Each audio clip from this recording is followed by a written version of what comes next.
বিচারের দাবিতে নৈহাটিতে মিছিল এবং সেই মিছিল চলাকালীন হামলার অভিযোগ, মহিলাদের মারধরের অভিযোগ। আরজিকর কাণ্ডে বিচারের দাবিতে রবিবার নৈহাটিতে মিছিলের ডাক দিয়েছিল স্থানীয় স্কুলের প্রাক্তনীরা এবং সেখানেই হামলার অভিযোগ।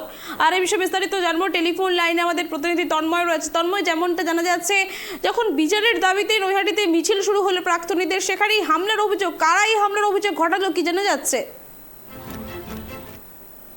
যে কালকে যখন, শুধু কালকেই নয়, দীর্ঘ এক মাস ধরে এই প্রতিবাদ কিন্তু চলে আসছে যে আরজিকর কাণ্ডে যারা দোষী রয়েছে তাদের শাস্তি দিতে হবে।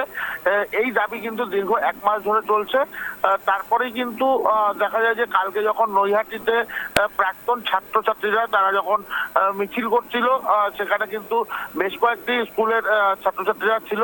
তার ভিতরে ছিল কিন্তু নৈহাটি নরেন্দ্র বিদ্যানিকেতন, নৈহাটি মহেন্দ্র হাই স্কুল এবং গরিফা গার্লস এবং বয়েজ হাই স্কুলের একাধিক প্রাক্তন ছাত্রছাত্রী সহ এলাকার বেশ কিছু সাধারণ মানুষ। তারা যখন মিছিল করছিল, মিছিল কিন্তু নৈহাটি রোডের উপর যেই স্বপ্নভীতি পার্ক অতিক্রম করে যখন ঘোষপাড়ার দিকে এগোয়, সেই সময় কিন্তু ওই এলাকারই একদল যুবক, যারা তৃণমূল আশ্রিত বলে তারা দাবি করেছে, তারা কিন্তু ওই মিছিলের মধ্যে অবৈধভাবে প্রবেশ করে, এমনটাই অভিযোগ যারা প্রতিবাদ করছিল তারা কিন্তু অভিযোগ জানিয়েছে এমনটাই।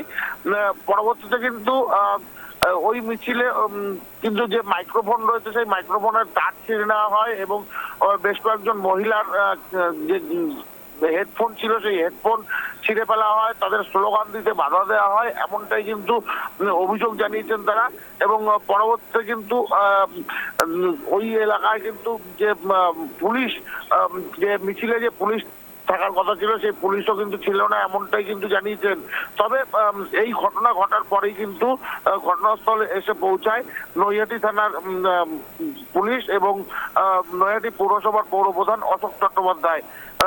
পরিস্থিতি নিয়ন্ত্রণে আনার চেষ্টা করে তারা এবং পরবর্তীতে এলাকায় যথেষ্ট শান্ত পরিস্থিতি তৈরি হয়। তবে এই ঘটনায় কিন্তু এই ঘটনার একেবারে পাল্টা সুর গিয়েছেন কিন্তু যে পৌরপ্রধান যে রয়েছেন নৈহাটি পৌরসভার, তার ছেলে যুব তৃণমূল নেতা অভিজিৎ চট্টোপাধ্যায়। তিনি জানিয়েছেন মিছিলকারীরাই একেবারে হামলা শুরু করেছে তৃণমূল কর্মীদের উপরে, এমনটাই কিন্তু জানিয়েছেন। সুষমা, ধন্যবাদ তন্ময়। একদম আরজিকর কাণ্ডের বিচারের দাবিতে যখন প্রাক্তনীদের মিছিল চলছিল, সেই মিছিলেই কিন্তু একদম হামলার অভিযোগ, যেমনটা জানা যাচ্ছে তৃণমূলের বিরুদ্ধেই কিন্তু এই হামলার অভিযোগ করছে এবং এই ঘটনায় কিন্তু যথেষ্ট চাঞ্চল্য ছড়িয়েছে এলাকা জুড়ে। বিচার চেয়েছি আমরা, জাস্টিস ফর আরজিকর চেয়েছি আমরা। কোনো নির্দিষ্ট কোনো রাজনৈতিক তকমা লাগানো দলের বিরুদ্ধে কোনো স্লোগান দিইনি, প্রশাসনের বিরুদ্ধে কোনো স্লোগান দিইনি। আমরা সবাই প্রাক্তনীরা বেরিয়েছি আজকের দিনে, কোনো নির্দিষ্ট রাজনৈতিক দল থেকে বেরোনো হয়নি। আপনাদের পুরোটাই অরাজনৈতিক, কিন্তু রাজনৈতিক লোকজনের মধ্যে প্রবেশ করে, অনুপ্রবেশ করে রীতিমতো তাদের টোটো, তাদের মাইকিং, তাদের লোকজন নিয়ে ঢোকে এবং ঢুকে রীতিমতো আমাদের উপর হাত চালায় এবং বিভিন্ন ছেলেদের মধ্যে চালিয়েছে। আমরা টোটোতে বসে আছি, আমাদের তারগুলো ছিঁড়ে দেওয়া হয়েছে, কানেকশন ছিঁড়ে দেওয়া হয়েছে, আমাদের গায়ে পর্যন্ত হাত তোলা হচ্ছে। কি কারণে? আমরা কিন্তু তাদের বিরুদ্ধে কোনো রকম স্লোগান বা কিছু দিইনি। আমরা পুলিশকে মাঝখানে খুঁজে পাওয়া যাচ্ছিল না, কিন্তু শেষে এসে 2-3 জনকে দেখতে পেলাম, কিন্তু তাদের কোনো রকম তৎপরতা দেখতে পাইনি। এবং পুলিশের তৎপরতা থাকলে এই সমস্যাটা হতো না আশা করি, কারণ এত বড় একটা মিছিল, সেই প্রোটেকশনটা পেছনে দেওয়া দরকার ছিল। আমরা প্রাক্তনীদের হয়ে আমরা মিছিল করছিলাম, হঠাৎ করে দেখলাম আমাদের টোটোটা দখল হয়ে গেল, আমাদের মহিলাদের কার্যত ধাক্কা মেরে ফেলে দিল যারা স্লোগান তুলছিল।